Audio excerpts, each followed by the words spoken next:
wabarakatuh. Perkenalkan, nama saya Anggita Meliana Putri. Di sini saya akan melakukan penyuluhan pendidikan kesehatan tentang nutrisi pada ibu hamil.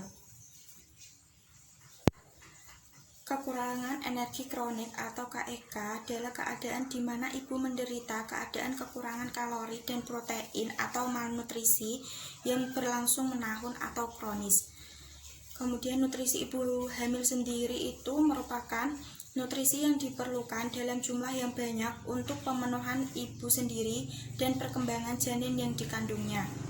Dampak kekurangan nutrisi pada kehamilan.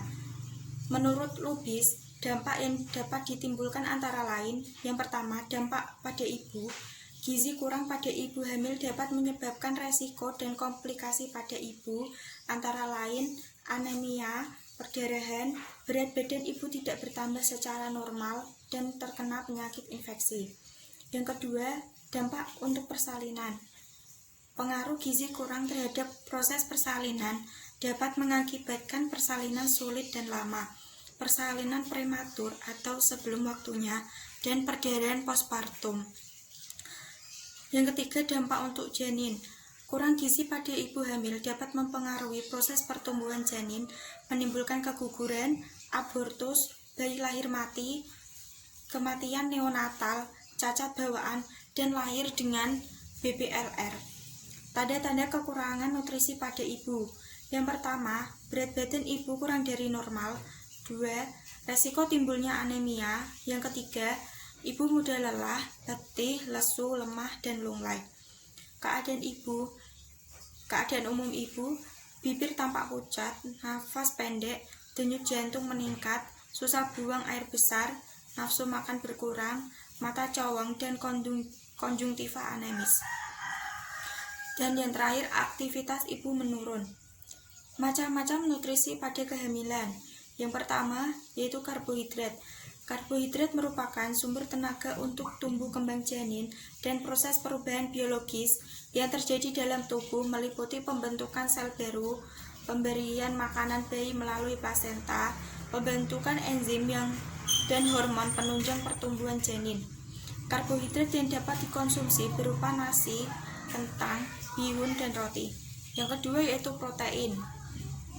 Daging atau udang dan juga kepiting merupakan sumber protein yang bagus dan berfungsi untuk menjaga kesehatan, pertumbuhan plasenta, cairan amnion, pembentuk jaringan baru pada janin, pertumbuhan berbagai organ janin, perkembangan organ kandungan ibu hamil, dan penambah volume darah. Dampak kekurangan asupan protein adalah gangguan pertumbuhan pada janin seperti retardasi intrauterin, cacat bawaan, BBLR, dan keguguran. Protein yang dapat dikonsumsi pada ibu hamil meliputi berupa semua kacang-kacangan dan hasil olahan lainnya seperti tempe, tahu, pada protein nabati lainnya. Selain itu, pada protein hewaninya dapat berupa daging sapi, daging kambing, ayam, ikan, telur ayam, susu, telur puyuh, ikan teri. Yang ketiga yaitu lemak. Lemak berfungsi sebagai sumber kalori untuk persiapan menjelang persalinan dan untuk metabolisme vitamin A, D, E, dan K. Sumber makanan yang dapat menghasilkan lemak yaitu minyak, margarin, dan mentega. Yang keempat yaitu asam folat. Asam folat berfungsi untuk membantu pembentukan sel darah merah dan juga mencegah terjadinya kecacatan otak atau tabung syaraf pada janin.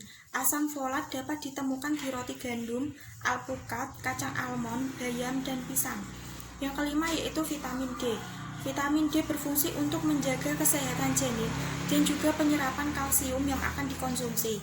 Vitamin dapat diperoleh dari keju, tuna, salmon, jamur, dan susu. Yang terakhir yaitu ada zat besi. Wanita hamil mengalami peningkatan resiko terhadap defisiensi zat besi karena peningkatan kebutuhan zat besi selama kehamilan, juga asupan diet zat besi yang tidak adekuat. Zat besi dapat berfungsi untuk mencegah perdarahan, anemia, dan juga kelahiran prematur.